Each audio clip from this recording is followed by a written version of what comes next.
Hey guys! Bon, est-ce qu'il serait pas grand temps de faire un petit bilan? Voilà maintenant un mois et quelques semaines que je suis à Montréal et je me suis dit qu'il pouvait être intéressant pour certains d'entre vous d'avoir mon retour concernant Montréal et cette première partie d'aventure et ainsi vous donner quelques conseils aussi pour les futurs voyageurs qui vont arriver ou qui ont projet d'arriver l'année prochaine. Je vous propose de me suivre dans mon après-midi parce qu'il fait super beau encore là. Le week-end s'annonce extrêmement beau et plutôt chaud. Je vais me balader, je vous emmène avec moi pour vous dire tout ça. A tout de suite! Comme vous voyez, ça y est, ça commence à décorer pour Halloween. L'ambiance est dingue. Il y a les quartiers qui se transforment au fur et à mesure des jours jusqu'à Halloween là. Il y a des décorations les gars, c'est incroyable. La saison s'annonce plutôt cool. Puis il y a Noël qui arrive donc ça va être incroyable. Checkez ça, c'est ouf. Revenons à nos moutons, comme dirait l'autre. Alors, je voudrais faire plusieurs parties avec cette vidéo. Je voudrais commencer par le début, c'est-à-dire le voyage. L'essentiel pour moi lors du voyage, c'est que vous soyez extrêmement bien organisé. Surtout administrativement parlant, puisque vous avez des tonnes de papiers à avoir avec vous, votre passeport, la lettre d'introduction pour les PVTistes, les preuves de fonds, tout plein de choses qui sont essentielles à avoir proche de vous lors du voyage. Donc prenez un bon sac à dos ou bref, ce que vous préférez. Parce que je sais que l'organisation c'est 70% du bien-être de votre voyage. Que vous préparez tout ça à la dernière minute, franchement, je donne pas cher de votre peau parce que c'est quand même un immense voyage pour 2 ans et il faut faire les choses bien. Je peux donc tout de suite vous dire que quand on est organisé, tout se passe tout de suite beaucoup mieux et on est plus serein pour voyager. Je crois aussi qu'il y a eu une bonne nouvelle pour les voyageurs. À l'heure d'aujourd'hui, il n'y aurait plus besoin du passeport vaccinal. C'est une info que je vais aller vérifier bien sûr avant de publier la vidéo. Donc c'est cool quand même, j'avoue que ça enlève ça en stress en moins pour le voyage. Relisez bien toutes les infos possibles et inimaginables sur les étapes, les démarches. Il y a un guide de PVTiste hyper bien fait pour le Canada. Téléchargez-le. Je vous mets tous les liens en description, comme ça vous pouvez voir ça. Prenez le temps, vraiment, de bien vous préparer. Sinon, je vous conseille tout simplement de kiffer votre aventure parce que c'est vraiment quelque chose que vous ferez peut-être très rarement dans votre vie. Allez-y à fond et regrettez rien du tout.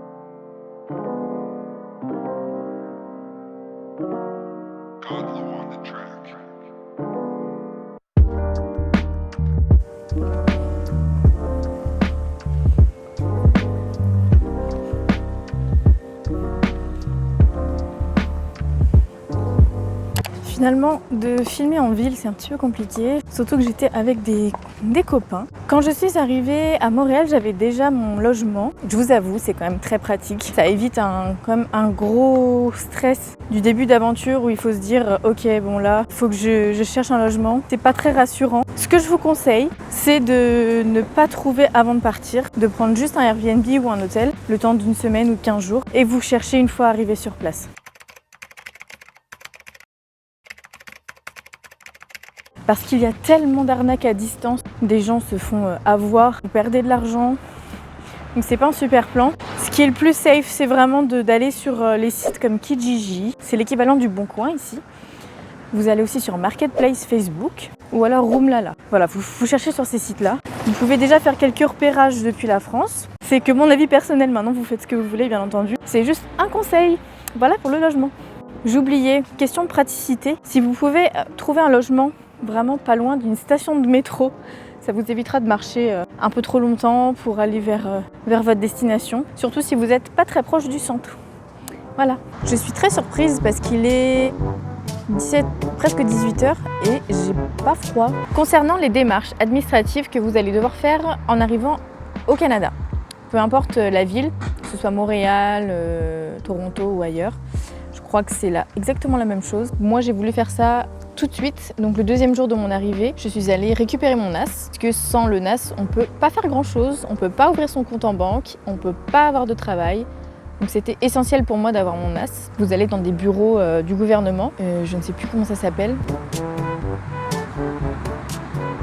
Service Canada, voilà, c'est ça. Vous allez dans les services Canada, il y en a plusieurs à Montréal ou dans les autres villes. Il y en a plusieurs selon le quartier. Et en un quart d'heure, c'était fait, réglé. Il n'y avait personne, donc c'était cool. Je vous conseille d'y aller à la première heure. C'est quand même plus simple et en général, il y a moins de queue. Ça dépend aussi de la période où vous arrivez. Il y a plus ou moins de monde. Ensuite, j'ai fini l'ouverture de mon compte en banque chez Desjardins. Il y a plusieurs banques ici. Il y a BNC, Banque nationale du Canada, Desjardins. Vous choisissez celle qui vous correspond le mieux. J'ai ouvert mon compte en 20 minutes puisque je l'avais pré-ouvert depuis la France. Donc c'était très rapide. En soi, les démarches administratives, vous faites comme vous voulez, comme vous le sentez. Vous n'êtes obligé à rien. C'était juste question pratique. Moi, j'ai voulu faire ça tout de suite. Donc moi, j'ai voulu attendre un petit peu avant de trouver un travail. Mais ma curiosité m'a piqué. Je suis allée sur le site pvtis.net qui propose des offres d'emploi. Faut le savoir.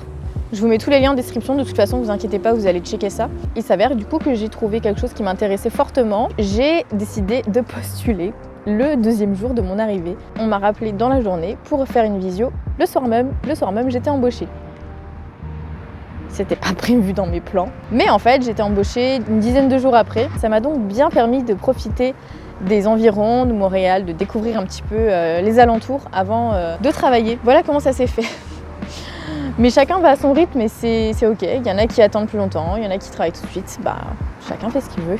Je vous donne un petit peu les sites où chercher parce que des fois j'ai beaucoup de personnes qui me demandent comment tu as trouvé ton travail. Il y a le site pvtis.net ou bien LinkedIn ou Indeed. Je vais dire ça bien. C'est à peu près les principaux sites où vous pouvez trouver un emploi. Il y a des tonnes et tonnes d'emplois, de recherches, de monde. Tout le monde embauche. Si vous voulez un travail de serveur ou de vendeur, ils embauchent partout. Il y a vraiment une grosse pénurie de main-d'œuvre ici, un petit peu comme la France. Je crois que c'était un petit peu le cas quand j'étais encore en France. Donc oui, ils embauchent ici. C'est peut-être un peu plus compliqué de trouver un travail dans quelque chose de plus spécifique, mais je pense que ça peut le faire. Ça peut prendre peut-être un peu plus de temps en effet, mais ça peut le faire. Pensez aussi, voilà, je vois ça, à votre CV. Le CV, puisqu'il n'est pas du tout le même qu'en France. Je peux peut-être vous mettre un petit exemple juste ici. Pour le CV canadien, il n'y a pas besoin de photos, vous faites un petit résumé de votre personne, votre expérience. C'est plus avantageux, je trouve, que les CV français. Je sais pas pourquoi, c'est plus impersonnel. Et vous parlez vraiment de vos expériences à 100%, vous les détaillez. Et je trouve ça cool. C'est plus axé sur l'expérience qu'autre chose. Chacun son avis sur la question, bien entendu. Donc pensez peut-être en effet à vous en imprimer quelques-uns avant de partir. Je voulais parler d'un petit point. Les chaussures. Les chaussures. Parce que vous allez marcher des kilomètres sans vous en rendre compte. Et ça, les gars, vous allez mourir. Si vous n'avez pas l'habitude de marcher, ou bien si même vous avez l'habitude de marcher mais pas autant,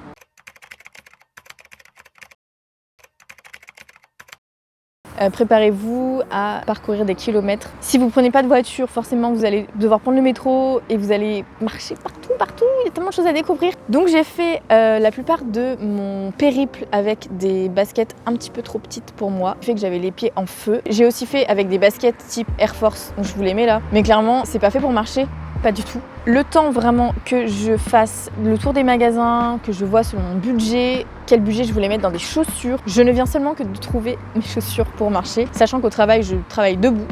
Donc c'est encore pire. Je vais vous montrer parce que je viens de les acheter aujourd'hui, donc je vais vous montrer ça. Je ne sais pas si vous connaissez la marque Skechers, mais j'ai donc trouvé des Skechers chez Winners, comme vous voulez. C'est un magasin ici qui, je pense que c'est du déstockage, je ne sais pas réellement, mais ça va vous permettre d'acheter des vêtements de marque, pas forcément de marque, mais il y a quand même pas mal de marques, à un prix relativement accessible. Je vous montre, donc en fait, voilà, j'ai acheté ces chaussures, c'est des baskets, mais clairement rien à voir avec celles que je mets actuellement, c'est celle-ci. Voilà, des baskets. J'attends le partenariat Skechers, merci. Skechers, rien de plus basique en soi, mais elles sont hyper légères. La semelle est à mémoire de forme. Je peux aussi du coup rajouter une semelle à l'intérieur. Et j'ai pris donc une pointure et demie au-dessus de la mienne, pour pouvoir peut-être mettre des grosses chaussettes. Ici, j'ai remarqué qu'il faut prendre une pointure au-dessus minimum de votre pointure habituelle, parce que sinon, vous allez rajouter vite peut-être des semelles contre le froid, donc assez épaisses en laine. ou bien des grosses chaussettes. Donc honnêtement, votre pointure de base, elle tiendra pas. Le prix, elles étaient à 75 $ de base et je les ai eues à 60 $. Donc 15 $ d'économie. Je trouve franchement c'est très très abordable pour des Skechers, c'est quand même une marque pas mal. Il y a des Skechers beaucoup plus chers, mais ça me suffit amplement. Tout ce que je vous dis, vous trouverez tout ça en description. C'est quand même très pratique et c'est des choses que j'aurais bien aimé savoir avant d'arriver pour tout de suite me diriger vers les bonnes adresses, les bons magasins. Si il y a des PVTistes qui sont déjà ici à Montréal qui regardent cette vidéo, n'hésitez surtout pas à mettre vos suggestions en commentaire pour que ça aide un petit peu tout le monde, qu'on s'aide. Peut-être que moi, il y a des choses que je connais pas et inversement, n'hésitez pas. Voilà. Quelque chose qui est très différent de la France ici, ce sont les taxes et les tips. Je ne suis pas encore très habituée à ça. Les tips, c'est bon, je l'ai assimilé, mais les taxes, en fait, quand j'arrive dans le magasin, par exemple, là, les chaussures, bon, là, j'ai calculé, mais quand vous arrivez dans un magasin, vous... ça c'est trop bien, machin, c'est pas cher. Mais non, vous arrivez en caisse et en fait vous payez les taxes. Mettez-vous toujours en tête ça, c'est que si vous voyez un prix qui est peut-être un peu cher, mettez-vous en tête que vous allez payer plus cher que ce que vous pensez. Voilà, c'est un petit truc, je sais que j'en ai parlé avec plusieurs personnes et on n'est toujours pas habitué. Donc c'est quelque chose de différent, c'est dans la culture, c'est comme ça, il faut l'assimiler et il faut faire avec. À part ça, je sais pas vraiment ce que je peux vous dire de plus. Vous voyez que j'ai le sourire quasiment tous les jours. Même si vous me suivez sur Instagram, vous savez, les choses se passent relativement très bien ici. On se sent bien à Montréal. Je sais pas pourquoi. Je sais pas si la plupart d'entre vous qui sont déjà à Montréal ont ce sentiment de sérénité. C'est pas le monde des bisounours. Ce sera le monde des bisounours nulle part où vous irez. Mais il y a quand même un sentiment de sécurité. Je sais pas, je me sens, j'ai moins peur qu'avant, je suis plus sereine, je peux me balader dans la rue sans avoir peur. Pour les filles, dans le métro, franchement c'est ok, je me suis jamais retrouvée dans une situation délicate, j'ai jamais vu de situation délicate pour le moment. Ça fait 1 mois et demi que je suis là, donc honnêtement, ouais, c'est un bilan hyper positif. Je suis agréablement surprise, je ne m'attendais pas du tout, je connaissais pas vraiment Montréal, mais pour le coup c'est une surprise incroyable. Les gens sont avenants, on vous complimente relativement facilement. Moi, on m'a complimenté sur mes lunettes. Tes lunettes de vue. On m'a dit, elles sont vraiment trop cool tes lunettes. Ok, mais merci, c'est incroyable, c'est adorable. Tout le monde est cool, les gens sont souriants, ils vous donnent la bonne humeur. Il n'y a pas vraiment de pessimisme ici. On va râler peut-être, normal.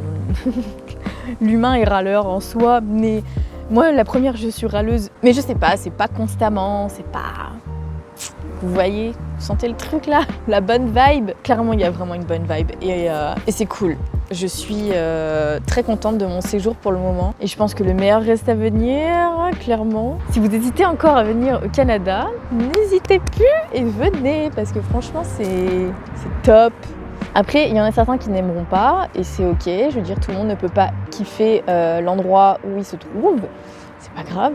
On peut pas tous avoir le même avis, sinon ce serait pas drôle. Si vous avez envie de me faire un petit retour d'expérience, bah, n'hésitez pas en commentaire, même si c'est mal passé, j'aimerais bien avoir votre point de vue sur la question. Voir si nos avis divergent ou quelque chose comme ça, ça peut être intéressant. Voilà.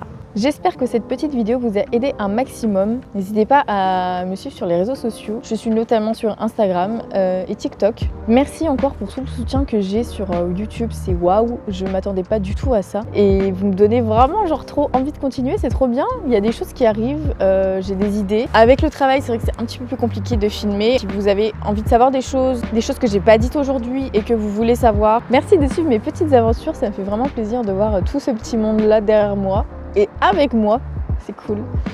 Et là, je crois qu'il y a un magnifique coucher de soleil derrière moi. Ouais, ça va être trop beau ce soir, donc on va profiter, voir les belles couleurs. Je vous laisse donc fin de cette vidéo sur ces belles couleurs qui sont encore là présentes, mais je pense qu'elles vont bientôt partir. Je vous dis à une prochaine vidéo, merci encore pour tout et bye bye les gars, ciao.